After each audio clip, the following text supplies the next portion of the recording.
Hello दोस्तों। आज है 4 सितंबर और 4 सितंबर के करंट अफेयर के जो भी इम्पोर्टेंट क्वेश्चन बनते हैं आज हम उनके बारे में जानने वाले हैं। इसकी पीडीएफ आपको टेलीग्राम चैनल सीटी करंट अफेयर पर मिल जाएगी। और देखो ये जो वीडियो है यह किसके लिए उपयोगी होने वाली है। ये जो हमारी रोज़ की करंट अफेयर की वीडियो आती हैं ये एसएससी के किसी भी एग्ज़ाम के लिए इम्पोर्टेंट होने वाली है। जैसे एसएससी के अंदर कौन कौन से एग्ज़ाम होते हैं। एसएससी के अंदर होता है सीजीएल, सीएचएसएल, एमटीएस, स्टेनोग्राफर और इसी के अंदर होता है जीडी। तो जो एसएससी के सारे एग्ज़ाम होते हैं उसके लिए यह वीडियो इम्पोर्टेंट होने वाली है। और साथ ही साथ में बैंक के जितने भी एग्ज़ाम होते हैं तो उसके लिए भी यह वीडियो इम्पोर्टेंट होने वाली है। तो चलिए जो आज के इम्पोर्टेंट क्वेश्चन बनते हैं उनको देखते हैं। देखिए, बिम्स्टेक देशों के कृषि विशेषज्ञों की 8वीं बैठक की मेज़बानी किस देश ने की है। तो देखो, बिम्स्टेक ये एक संगठन है जिसके अंतर्गत कितने देश आते हैं। इसके अंतर्गत 7 देश आते हैं।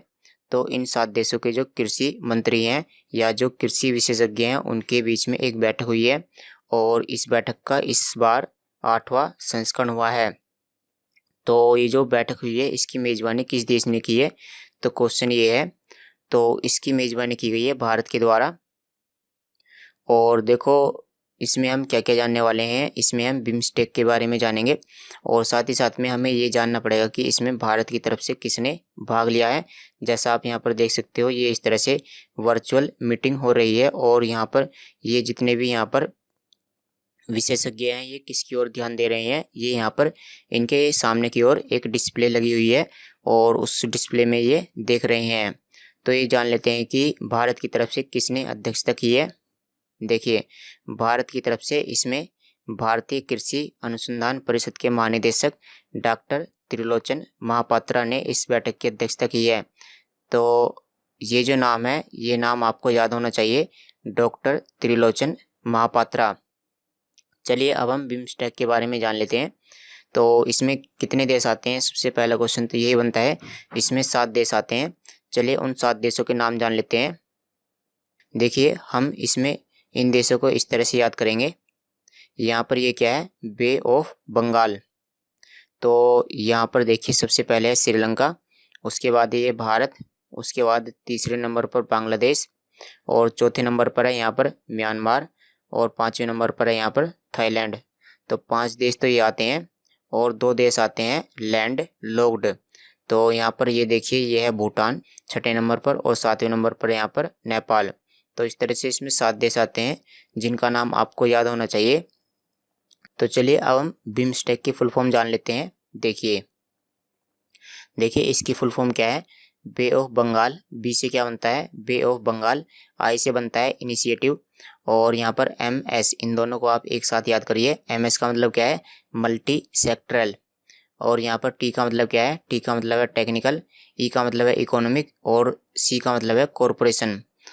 तो इसकी जो स्थापना है यह 6 जून 1997 में हुई थी और इसका मुख्यालय ढाका में स्थित है जो बांग्लादेश की राजधानी है।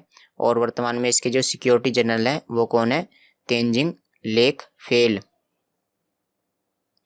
असम कैबिनेट ने राजीव गांधी ओरांग राष्ट्रीय उद्यान का नाम बदलकर नया नाम क्या रखा है। तो जो असम की कैबिनेट है यानी जो असम की विधान सभा है उसके द्वारा जो राजीव गांधी ओरांग नेशनल पार्क है इसका जो नाम बदला गया है। तो इसका जो नाम है वो नया नाम क्या होने वाला है। देखो इसका जो नाम है वो यहाँ से राजीव गांधी शब्द हटा दिया गया है और जो इसका नाम है अब कर दिया गया है ओरांग नेशनल पार्क। तो ज़्यादातर जो देश की चीज़ें हैं उनसे जो देश के 6ठे प्रधानमंत्री हैं राजीव गांधी, इनका नाम हटाया जा रहा है। तो बस ये तो क्या है, एक तरह से राजनीति वाली बात है, बाकी नेम चेंज करने से कुछ भी नहीं होता है। देखिए ये जो राष्ट्रीय उद्यान है ये कहाँ पर स्थित है, ओरांग नेशनल पार्क, यह कहाँ पर स्थित है, यह असम में स्थित है। तो हम असम के नेशनल पार्क या राष्ट्रीय उद्यान के बारे में जान लेते हैं। तो सबसे पहला क्वेश्चन ये बनता है कि असम में कितने राष्ट्रीय उद्यान हैं।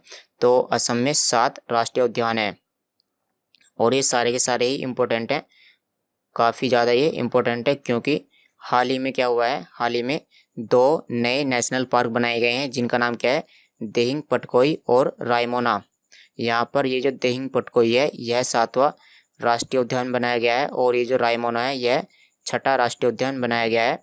और यहाँ पर जो अन्य राष्ट्रीय उद्यान है उनके नाम भी जान लेते हैं। काजीरंगा, मानस, नामेरी, ओरांग और डिब्रू सैखोवा। तो आप इनका नाम याद कर लीजिए। चलिए असम के बारे में जान लेते हैं। इसकी राजधानी है दिसपुर। यहाँ के मुख्यमंत्री हैं हिमंत बिस्वा शर्मा और यहाँ के राज्यपाल हैं जगदीश मुखी। यह 7 राज्यों के साथ में अपनी सीमा साझा करता है। आप यहाँ पर असम की लोकेशन देख सकते हो, ये है असम।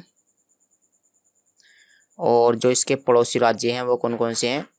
यहाँ पर पश्चिम बंगाल, सबसे पहले पश्चिम बंगाल को याद कीजिए। उसके बाद मेघालय, त्रिपुरा, मिजोरम, मणिपुर, नागालैंड और अरुणाचल प्रदेश। न्यूरो सर्जरी में प्रतिष्ठित AANS पुरस्कार पाने वाले पहले भारतीय कौन बने हैं? तो ये जो पुरस्कार दिया गया है, पुरस्कार का नाम क्या है? AANS पुरस्कार। और ये जो पुरस्कार है यह किसको मिला है? यह पुरस्कार मिला है डॉक्टर बसंत कुमार मिश्रा को। ये जो पुरस्कार है, यहाँ पर देखो ए का मतलब क्या है? ए का मतलब है अमेरिका। तो ये जो पुरस्कार है यह अमेरिका के द्वारा प्रदान किया गया है और इस पुरस्कार को प्राप्त करने वाले ये पहले भारतीय बन गए हैं। हाल ही में बुद्धदेव गुहा का निधन हो गया है। वह कौन थे? बुद्धदेव गुहा। तो आप यहाँ पर देख सकते हैं, ये हैं बुद्धदेव गुहा और ये एक भारतीय लेखक हैं। ये किस राज्य से संबंधित हैं? ये पश्चिम बंगाल से संबंधित हैं। फिट इंडिया मोबाइल ऐप को किसने लॉन्च किया है? Fit India mobile app. तो फिट इंडिया मोबाइल ऐप जो है वो किसके द्वारा लॉन्च किया गया है? आप यहाँ पर देख सकते हो, ये है खेल मंत्री अनुराग सिंह ठाकुर। तो इनके द्वारा fit India mobile app launch किया गया है खेल मंत्री के द्वारा। और देखो ये यहाँ पर ये जो ऐप है, इस ऐप की सहायता से क्या किया जाएगा? इस ऐप की सहायता से आप कुछ इस तरह की एक्सरसाइज सीख सकते हो। इस ऐप में क्या है? इस ऐप में इस तरह के कुछ व्यायाम दिए गए हैं, तो आप उन वीडियो को देख करके यहाँ पर एक्सरसाइज सीख सकते हो। 18,600 फुट की ऊंचाई पर दुनिया के सबसे ऊंची सड़क का उद्घाटन कहाँ पर किया गया है? तो यह दुनिया की सबसे ऊंची सड़क होने वाली है और जो इसका उद्घाटन है वो कहाँ पर किया गया है? इसका उद्घाटन किया गया है लद्दाख के अंदर, लेह के अंदर। जो लद्दाख की राजधानी है लेह, उसमें इसका उद्घाटन किया गया है। और ये जो सड़क है यह कहाँ से कहाँ तक होने वाली है? यह सड़क लेह से लेकर के पैंगोंग झील तक होने वाली है। चलिए लद्दाख के बारे में जान लेते हैं। इसकी राजधानी है लेह।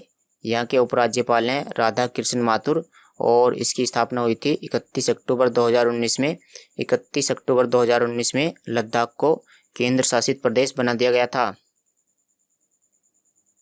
जो लद्दाख की हाल ही की योजनाएं हैं उनके बारे में जान लेते हैं। लद्दाख में हाल ही में यूनटैब योजना, पानी महा अभियान, दुनिया के सबसे अधिक ऊंचाई वाले मूवी थिएटर का उद्घाटन, दुनिया के सबसे ऊंचे mobile air traffic control tower का निर्माण। तो ये सभी चीज़ें हाल ही में लद्दाख में बनाई गई हैं। वाई ब्रेक ऐप किसने लॉन्च किया है? Y break. तो आप यहाँ पर देख सकते हो Y break app, it is launch by ministry of Ayush. तो यह आयुष मंत्रालय के द्वारा लॉन्च किया गया है और जो आयुष मंत्री हैं उनका नाम हमें बताना है। तो आयुष मंत्री का नाम है सर्बानंद सोनोवाल। तो इनके द्वारा वाई ब्रेक ऐप लॉन्च किया गया है और इस ऐप के ज़रिए आप क्या कर सकते हो? इस ऐप के ज़रिए, जैसे वाई का मतलब यहाँ पर क्या है? वाई का मतलब है योगा। तो आप यहाँ पर योगा सीख सकते हो इस ऐप में। इस ऐप में योगा से संबंधित आपको कुछ वीडियोज़ आपको मिल जाएंगी। दुनिया का पहला plant based smart air purifier u breathe life को किस IIT संस्थान ने विकसित किया है? तो यहाँ पर ये जो एयर प्यूरीफायर है इसका नाम क्या है? U breathe life. तो इसको किस IIT संस्थान ने विकसित किया है? तो इसका निर्माण किया गया है IIT रोपड़ के द्वारा, जो कहाँ पर स्थित है? जो पंजाब में स्थित है।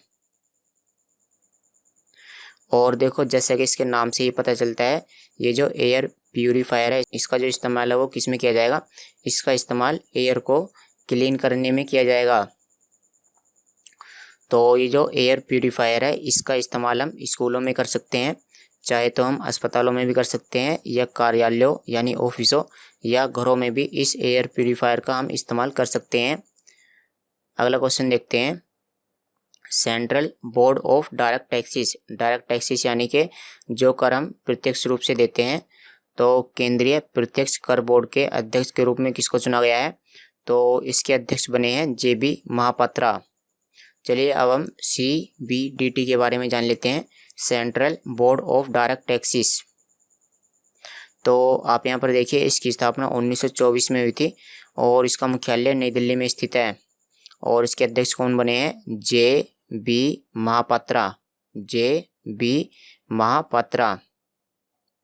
निम्न में से किस देश के राष्ट्रपति ने विदेशी मुद्रा संकट के चलते खाद्य आपातकाल की घोषणा की है? तो किस देश में फूड इमरजेंसी लगाई गई है? किसकी वजह से? क्योंकि इनके पास पैसे नहीं है, इनके पास भोजन नहीं है। तो देश का नाम है श्रीलंका। श्रीलंका ने हाल ही में फूड इमरजेंसी लगाई है, यानी यहाँ पर खाद्य आपातकाल लगाया गया है, क्योंकि श्रीलंका के पास खाने के लिए भोजन नहीं है और इनके पास पैसे भी नहीं है। और पैसे नहीं है तो इसकी वजह से ये जो है भोजन का दूसरे देशों से आयात भी नहीं कर सकते। चलिए श्रीलंका के बारे में जान लेते हैं। इसकी राजधानी क्या है? इसकी राजधानी है श्री जयवर्धनेपुरे कोट्टे। यहाँ की मुद्रा है श्रीलंकाई रुपया और यहाँ की जो संसद है उसको हम बोलते हैं पार्लियामेंट। और यहाँ के जो राष्ट्रपति हैं वो कौन है? गोतबया राजपक्षे। और जो यहाँ के प्रधानमंत्री हैं वो हैं महिंद्रा राजपक्षे। निम्न में से किस अलगाववादी हुर्रियत नेता का 92 वर्ष की आयु में निधन हो गया है? तो आप यहाँ पर देखिए, ये जो नेता है इनका नाम है सैयद अली शाह गिलानी, जो जम्मू कश्मीर राज्य से संबंधित हैं।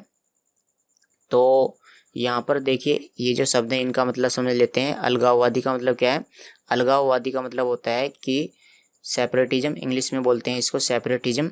या इसका मतलब क्या हुआ? इसका मतलब ये हुआ कि जो अलग देश की मांग करते हैं या जो अलग राज्य की मांग करते हैं, तो इस तरह से अलगाववादी का मतलब हुआ। और यहाँ पर हुर्रियत का मतलब क्या है? हुर्रियत एक पार्टी का नाम है। हुर्रियत क्या है? हुर्रियत एक संधि या गठबंधन का नाम है। गठबंधन। हुर्रियत क्या है? हुर्रियत गठबंधन का नाम है। तो ये हुर्रियत गठबंधन के नेता हैं और इनकी 92 वर्ष की आयु में निधन हो गया है। विश्व नारियल दिवस निम्न में से किस दिन मनाया जाता है? तो विश्व नारियल दिवस 2 सितंबर को मनाया जाता है। अफ्रीकी मूल के लोगों के लिए अंतर्राष्ट्रीय दिवस पहली बार कब मनाया गया है? तो ये क्वेश्चन इंपॉर्टेंट हो जाता है, क्योंकि ये जो दिवस है यह पहली बार मनाया गया है और यह दिवस मनाया गया है 31 अगस्त को। इसकी जो शुरुआत है वो 31 अगस्त 2021 में की गई है। पोषण माह किस महीने में मनाया जाएगा? पोषण माह तो यह मनाया जाएगा सितंबर में। तो जो सितंबर का पूरा महीना है इसमें पूरे के पूरे महीने पोषण माह मनाया जाएगा। और इस माह के चलते क्या किया जाएगा? जो कुपोषण होता है, कुपोषण के बारे में लोगों को जानकारियाँ दी जाएंगी। तो चलिए दोस्तों, आज की वीडियो में इतना ही। Thanks for watching the video. कल मिलते हैं आपसे।